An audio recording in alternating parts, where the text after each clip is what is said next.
What it do, homies? We're back with some more casual geographic, and this time he's got a video that says animal facts that I got wrong. Very interesting. Let's go ahead and shut up and turn it up. Dangerous animals in the world, so I built this cage to keep them secure so there's no possible. Oh my god. Hi. That can't be You're real. a big boy. Hi, you're so cute. What's your name? That can't be What's real. your name? Right there. Oh, hi. Vino Moose. Oh, hi, Vino Moose.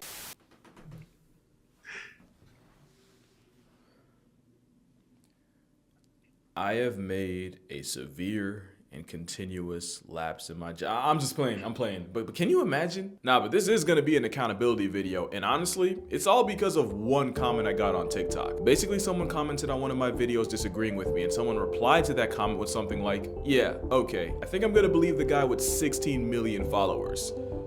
Yeah, that didn't sit right with me. Just because I have more followers than sheep in Scotland doesn't mean my word's law. Mistakes happen. That's why keyboards have backspace and DoorDash has birth control. Nah, so that's what this is an integrity move right here. Humility. This is absolutely wonderful. Accountability is like venom to some people. I can't wait to see how the rest of this goes. That's round of applause. Round of applause. Because the comment that you thought might have gotten triggered him didn't even trigger him, right? It was a comment that other person made that made him do some self-reflection, right? Because you're sitting like 60 million followers. I'm still a human, just like you. I have issues. I lie, I get things wrong, right? So, we do all this research, but you can only be factual so much, you know what I mean? Especially how continuous information just keeps changing. You got people out there to watch your videos that are probably well more educated and everything. But even in the day, you guys know that he knows that, right? But at the end of the day, he still puts out content for our enjoyment. Big integrity move, big genuine move. And I love that stuff. This video is animal facts that I've gotten wrong, or at the very least didn't get 100%. And starting off is the fact that I don't really even know how I believed in the first place. I've already corrected this, but if you've been following me long enough, you've definitely heard me say that lions have a bite force of 650 pounds per square inch, almost half as strong as their brolic biracial tangerine colored cousins. Except more recent studies puts the lion's jaw work at closer to 1,000 pounds. So what did an Afro cat do for us to lie on them It's so more. bad? Apparently it all goes back to a 2005 video from National Geographic where they tested a lion's bite force. Except they got it from a subadult male lion that couldn't have seen more than 2 or 3 trips around the sun. That's like saying the average man's 5 feet tall because you took a tape measure to a bunch of 7th graders. Also, the number they got was 691, so Mufasa knows why it got nerfed to 650. We now believe that the bane of buffalo has a bite force more in the neighborhood of 4 figures. Still just under carnivores like tigers and hyenas, but not by the landslide we originally thought. So apparently I owe lions in Africa and Detroit an apology. I was not familiar with their game.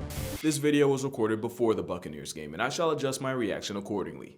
The 690 number spawned from an old show known as Dangerous Encounters with Brady Bar. And we're gonna learn that TV shows aren't the best source for the most accurate information. Who would have guessed? Especially when it's from a time where Steve Harvey had hair and not hopes. Another fact I've said is that tigers are so Hey, bro, I'm telling you, man, the jokes that Cat William made, the truth that Cat William was talking about on that Shannon Sharp show, it's crazy the far reaches it's having. Like, it's making its way into almost every type of media in some way, shape, or form. For those of you who don't know what that joke was when Steve Harvey had hair or what he said, Cat Williams said that Steve Harvey was actually wearing a wig, that his line and his afro wasn't really so sharp. But that's kind of crazy. I did not expect to see that type of reference in a casual geographic video. Especially when it's from a time where Steve Harvey had hair and not hopes. Another fact I've said is that tigers are so strong that they can remain standing even after being turned into a statistic. Now, tigers are built like Greek sculptures modeled by furries. Blood from Zootopia proved that, but enough to stand on business even after they're physically finished? Well, if they do, it's probably more of a reflection on their stability than just raw strength. It also could be a freak accident that got reported as a fact. There was a guy that got his will activated while reaching for something in his kitchen, and his friend legit found him that way.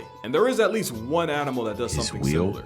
Since sloths have reverse grip, the Moss Motel of the jungle can be found hanging on a branch even after they've already been emancipated from the population. But can the cornflakes kitty?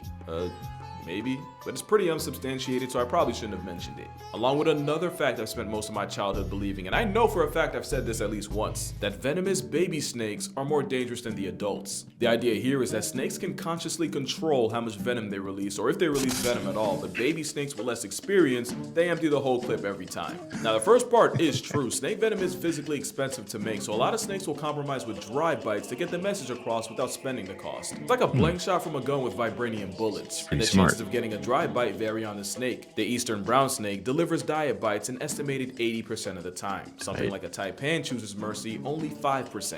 Snakes can also actively control how much venom actually comes out by contracting certain muscles. It's why only 1 in 500 snake bites in the US result in a census layoff. But does that mean baby snakes are worse? Well, no.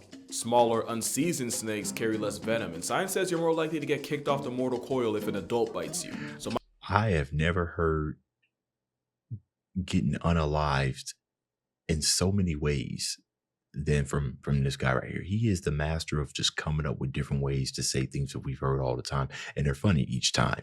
my guess is that the myth came from an old wives' tale to keep kids from f***ing around and finding out with an immature fallen dread of Medusa. And I know for a fact I only got that from an old show on Animal Planet, and you probably know which show that is. It's the same show I also got this. For a minute, it was believed Komodo dragons catch bodies by biting their prey once and then waiting for them to retire to bacterial infection. But really, the sooner a Komodo can drag you off the mortal plane, the better, since that just means less dragons to share with. Remember that Komodos are leather bloodhounds that track down death faster than the Reaper. Also, they might not be fast, they're much faster than you think. But this whole time, this Jurassic Park understudy actually kills with venom with the helping of anticoagulants to keep you bleeding. That way, even if you escape, the homicidal steroid gecko can always hunt you down. We used to think it was blood poisoning, but apparently the bacteria in their mouths isn't really that special from any other carnivore. In fact, if you mouth swabbed a dragon, you'd actually find less bacteria than you would in something like a captive lion or a bipolar Looney Tune.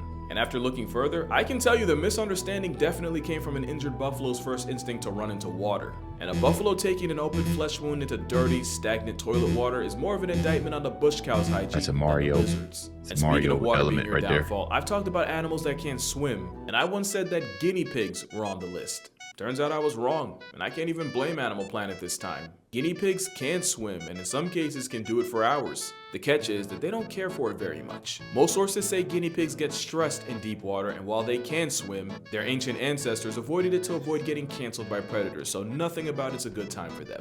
In other words, I'm a f***ing guinea pig. Now this isn't something I got wrong, but I still want to explain it a little more.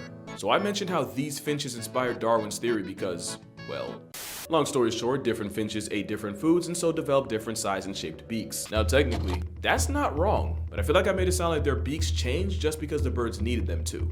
What actually happened was different finches were found on different parts of the islands, and depending on where they were, certain finches had an advantage. That advantage could have been something like a particular beak shape, and that advantage was more likely to get passed down more often.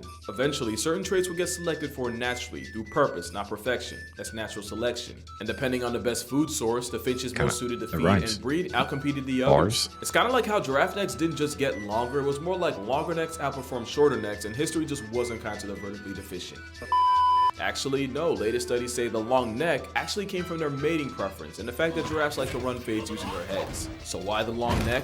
Apparently, FNS, to flex and sex. Apparently the only leave they were worried about is maternity. And speaking of eating, there's another animal whose meal plan I was completely wrong about. Opossums are the rat. I don't think I've ever seen giraffes fight. I had no idea they was slap boxing or neck boxing. Tailed relic Australia left behind. They're also free pest control, since one pouch packing possum can terminate 5,000 ticks in a season. Except they don't. I got that wrong. The number comes from an experiment where they introduced 100 ticks to different animals like mice, squirrels, and opossums, and counted how many ticks had fed and fallen off. According to the study, the opossum cage had way less ticks than all the others, so the assumption was that any tick that wasn't found at the bottom of the cage had likely been eaten. So they took the number of ticks left in the cage along with the population of ticks found in wild opossums to come to the conclusion that possums must put away 5,000 ticks a season, at least. Yeah, not the most solid logic, and later studies examining their stomachs and feces found that the shit literally didn't add up. Not only does Coma Kitty not pass 10 ticks by the thousands, ticks aren't even a preferred part of their diet. There are a lot of weird things about this faint weasel, like how their body temperature is so low that rabies gets possums more than possums get rabies, or that their nipples straight up look like a devil worshipping cult with 12 milk faucets circling one. But the whole thing about them being tick vacuums, that kind of falls on its face. But you want to know what doesn't fall on its face? Cats. They always land on their feet and can survive free falling from a building. You know, speaking, and I know which video is because I have a reaction to that. I had no idea how much of casual Geographic viewers love cats. I made a grave error. That is my highest performing video out of out of a lot of my videos. I had no idea. I wasn't familiar with y'all game. So much that cats have about a 95% chance of falling from 10 stories and not flatlining on That's impact. crazy. At least that's what I crazy. said. But in the original study from 1987, out of the 132 cats that went to the vet after touching pavement from a window, 90% survived. Wait, 90% of the cats that went to the vet. Someone in the comments pointed out that this was a case of survivorship bias. Said, Oh, fair, you wouldn't take a dead cat to the vet. And out of the 90% that didn't instantly become a chalk outline, 90% of them had some form of thoracic trauma. 37% needed emergency surgery to renew their life subscription. 30% needed non-emergency treatment, and only a third tanked an accelerated sidewalk smack and walked away needing nothing. I see, right? Because you can't really report it if it hasn't been taken to the doctor, right? Like I said, if your cat is not dead, then you just assume the cat's fine. You might not have seen that it fell that far, but okay, that makes interest because you can only report what's been brought in. So 17 years later in 2004, another study showed that flights from the 7th floor and up actually caused worse injuries than lower drops, which cancels out the other thing I said about shorter drops doing more damage. So I think the real answer here is, unless you're Shane Dawson, treat your cats the same way you treat your kids and don't let either go out the window. Now for this next fact, I'm gonna be honest, if it wasn't for one comment, I'd probably spend the rest of my life getting it wrong. And it's that REM is the deepest stage of sleep, and that insomniacs dream about being reincarnated as a platypus since nature's casserole gets more REM than any other animal. I was always taught that your eyes twitching out like Kai Cenat meant deep sleep. It's actually the third stage of NREM that's the deepest. It's called N3, and it's the closest you'll get to cosplaying as a corpse while having a pulse, since it's the hardest stage to wake up from.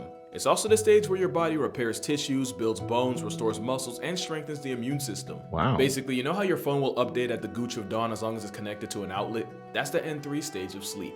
It's also when you're most likely to precipitate your sheets or traumatize your family, since that's when bedwetting and sleepwalking occurs. Precipitation. I had a hard time saying that word. It was a couple of days ago where I was going to sleep, and then I kept waking up in like night sweats, and I didn't understand why. Like, I had the fan on, I wasn't sick, I take my vitamins and everything, exercise when I can. So I was like, why am I waking up with these night sweats? And it might be a separate, different thing. But yeah, I couldn't figure it out. It happened for like 3 nights straight, and every single one of those 3 nights, I had a good sleep. So I was just left with a whole bunch of confusion. But that kind of makes sense. But it might have been something different. When you're most likely to precipitate your sheets or traumatize your family, since that's when bedwetting and sleepwalking occurs. When he said precipitation, he said bedwetting. I didn't do any of that. I just had night sweats. So I guess it was something different. It only lasts about 20 to 30 minutes each stage, and if you're lucky, you'll get about an hour and a half of N3 a night. But it's N3 that's the deepest stage, not REM. But since REM is the dream stage, the platypus still has more real estate in DreamWorks than Shrek. Now this next fact comes from deep in my TikTok days, back when I wasn't so afraid of guidelines. That blue whales release 400 gallons worth of baby batter, with only 10% of that getting where it needs to go. And for the measurement impaired like myself, 400 gallons is like 10 bathtubs of whale maker. Except 400 is more of a reach than a whale's piece. It's actually like 5 gallons per session, and again, except 400 is more of a reach than a whale's piece. It's actually like 5 gallons per session, and again, that's about one Not sure what I just of saw. these. Still, most of the liquid daycare ends up getting offloaded back into the ocean. Makes you wonder why it's so salty. That's a joke, by the way. It's sea foam. They're not actually playing in pre-whale. Speaking of tainted water, this next thing isn't something I got wrong or even said, but something I showed. I saw this video of a manatee getting an assist from some guy and honestly didn't think much of it. Apparently the law doesn't agree, because not only is this illegal, it's hella illegal. You don't want to give manatees water for the same reason you don't feed wild animals. Eventually the water blimp could lose its fear of humans and boats and end up getting turned into a speed bump. The Florida Manatee Act of '78 makes it illegal to do anything to a manatee, mean, obscene, and anything in between. And if you're offering Dasani, they're honestly better off dead. As dead as the dog from this video. Or maybe not. So you probably remember this story I told of a polar bear petting a dog before turning it into Nemo's mom. But it wasn't actually the same dog that got turned into bear bait the way I said. What happened was this video went viral. So viral that the Canada CBC News got a hold of it. So much that they basically aired the guy out and said that officials had to relocate 3 polar bears from the same property a week before after one of the bears erased one of the dogs. Apparently owner Brian Ledoux had been feeding the ice bears along with his pack of Eskimo dogs, and according to him, the one night he didn't feed the Glacier Goons was the night one of the dogs went on a play date with Old Yeller. It was actually before this video, and it wasn't this dog or bear. I think the timeline's still not 100% clear. Also, the Ledoux guy passed away in 2018, so I guess we'll never really know for sure. And you know what? That's okay. It's okay to not know. Science is constantly learning, unlearning, and relearning things. Matter of fact, a lot of the things in this video at one point were seen as 100% fact. I guess the moral of the story is it doesn't matter how many followers I get. I'm not going to get everything right. I'm just not afraid to admit when I'm wrong. It's like Neil deGrasse Tyson said. One of the great challenges in this world is knowing enough about a subject to think you're right, but not enough about the subject to know you're wrong. What is blood waffling about?